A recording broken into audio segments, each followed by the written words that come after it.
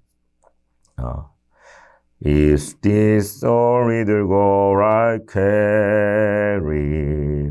Is this story the boy at play? I don't remember growing older. When did they? Sunrise, sunset, sunrise, sunset, sweeping through the days. La la la la la la la la. 따라라라라라라. 선율이 익숙하시죠? 가사는 그런 것입니다. 이 소녀가 내가 키운 그 아이가 맞는가? 이 소년이 놀고 있던 바로 그 아이인가? 얘들이 커가는 걸 기억 못하겠어. 언제 이렇게 컸지? 그러면서 이제 해가 뜨고 해가 지고 해가 뜨고 해가 지고 쏜살같이 흘러간 나날들, 어린 싹들이 밤새 해바라기로 변하고 우리가 바라보는 와중에도 꽃을 피우네. 이런 가사로 되어져 있는데 이런 정말 저도 딸을 시집 보낼 때 참 어떤 마음일까 싶어요. 근데 이 결혼식을 바라보는 그 부모의 마음, 또 지켜보는 다른 사람들의 그런 마음들을 담은 그런 노래가 이렇게 울려 퍼집니다. 그런데 그런 너무나 기쁜 결혼식 그 자리에 갑자기 러시아 그 군인들이 들이닥치죠. 이렇게 그래서 그것을 아주 난장판으로 만들어 버립니다. 그리고 마을에 불을 지르고 이렇게 그런 테러를 가하는데요. 그 이유는 러시아 혁명기에 이제 또 당시 제정 러시아에서 유대인들에 대한 그 반유대주의에 대한 핍박이,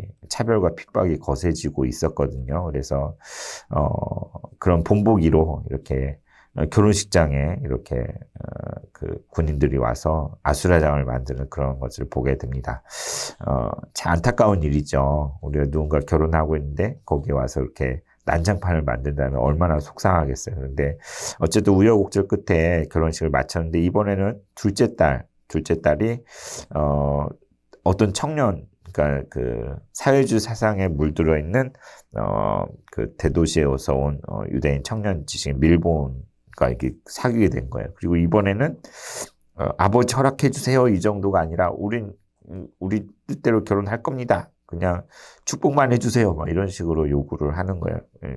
이 테비에는 정말 이건 말도 안 된다. 이건 있을 수 없다. 전통, 트레디션하고 주장하지만 그러나 결국 언제 할 거니 이렇게 이야기하면서 그들을 허락하는 그런 모습을 여기 뭐 장면들이 나와 있는데요. 그렇게 됩니다.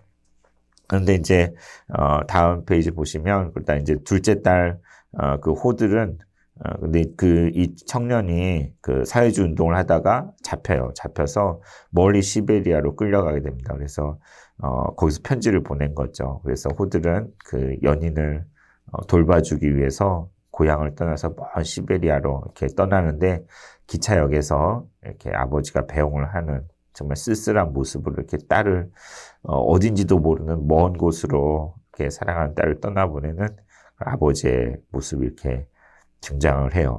저도 딸들이 있어가지고 뭉클하네요.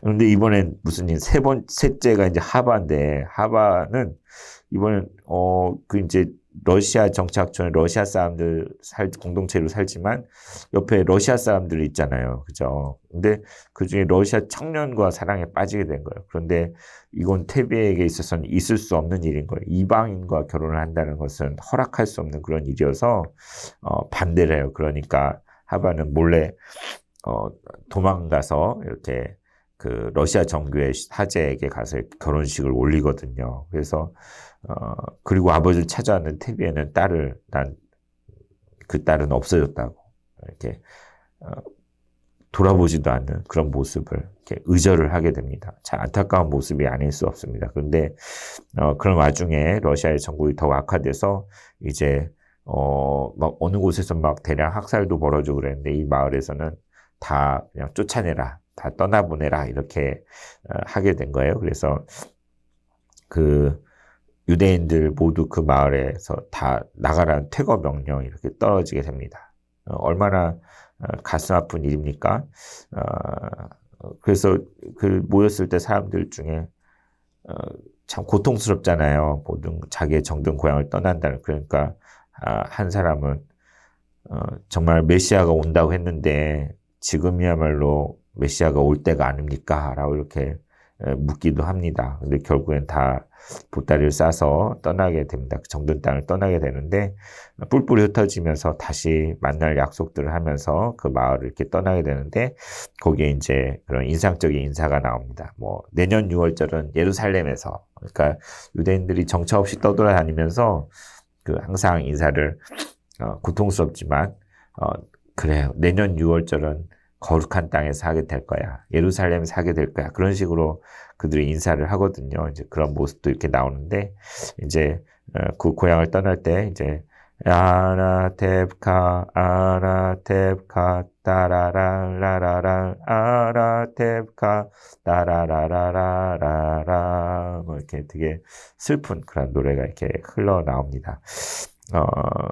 그래서 이렇게 그 마지막 장면에 또 처음에 등장했던 지붕의 바이올린이 따라오면서 이렇게 바이올린을 켜는 그런 모습이 나오는데, 이 영화 참 재밌어요. 그래서 저희 아이들도 보여주겠는데, 유대인들의 그런 애환, 정말 어떤 질곡의 역사를 거쳐왔는지 이 영화 한 편을 통해서 보게 됩니다. 거기 보면 테비에라는 그 가정 자체가 그 유대인들을 대표하는 것일 수도 있고, 이 러시아의 공동체, 아나테브카의 유대인 공동체가 그 모습일 수도 있고, 이게 더 확대하면 유대인 전체의 그런 역사를 보여주는 것일 수도 있죠. 그래서 이 지붕 위에 바이올린이 무슨 뜻이냐라고 했을 때, 참 지붕 위에서 바이올린을 켠다는 건 위태한 모습이잖아요.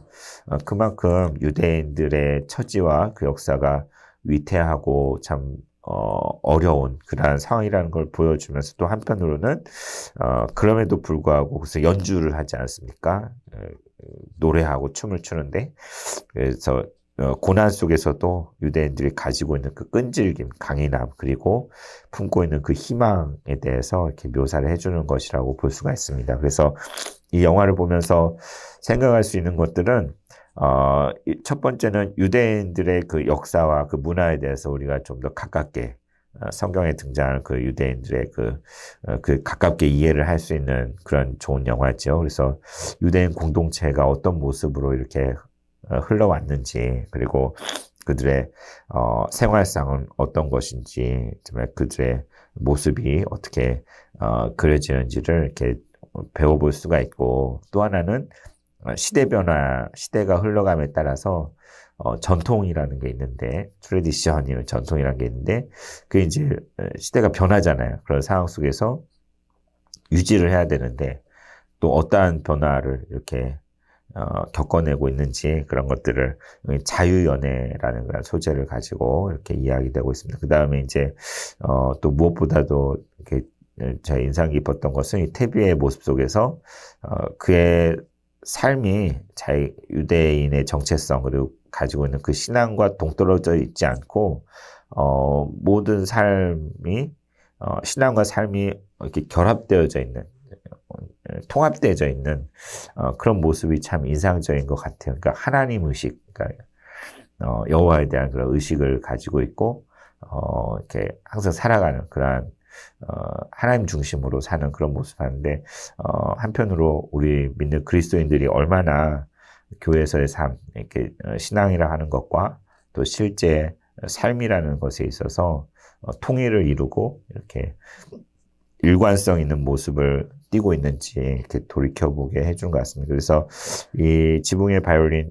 춤이 나오고 노래가 나오는데, 그 이제 유대인들에게도 이게 얼마나 중요한 건지 참 새삼 느낄 수 있는 것 같아요. 그래서 여러분 혹시 인터넷에 유대인 전통 노래, 뭐 전통 춤 이런 것들을 검색하시면 이런 멜로디, 이런 음악의 노래를 이렇게 그들이 해오고 있구나, 이런 곡조 가운데 그들 정서가 있구나라는 걸 볼 수가 있습니다. 그래서 성경과 또 이 시대 역사에 대해 이해하는데 참 도움이 되는 그런 영화라고 할 수가 있겠어요. 그래서 제가 이 지붕의 바이올린이란 영화를 여러분들에게 소개하고 또 볼 수 있게 하려고 인터넷을 다 뒤지고 또 주변에 있는 분들 물어봤는데 못 찾았어요. 이렇게 이 영화를 풀로 이렇게 볼 수 있는 인터넷 주소를 찾지 못하고 그냥 여기 있는 것처럼 결혼식 장면, 뭐 선라이즈 선셋 이 노래가 나온 그런 장면들 정도만 있더라고요. 그래서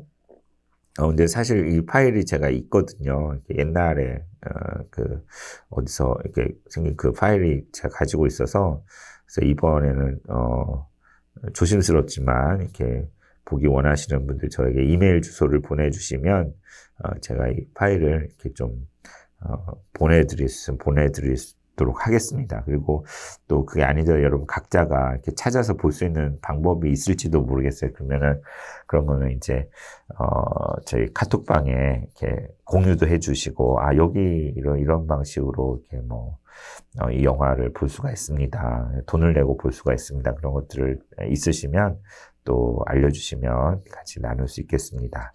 네, 그래서 이 영화 보시고 또 이렇게 영화 속에서 유대인들이 어떻게 그려지는지, 그들이 어떤 삶을 살아왔는지, 그 이제 성경에서 그려진 그 유대인들 모습과 더불어서 여러분들이 좀 음미하고 느낄 수 있는 좋은 시간이 됐으면 좋겠습니다. 감사합니다.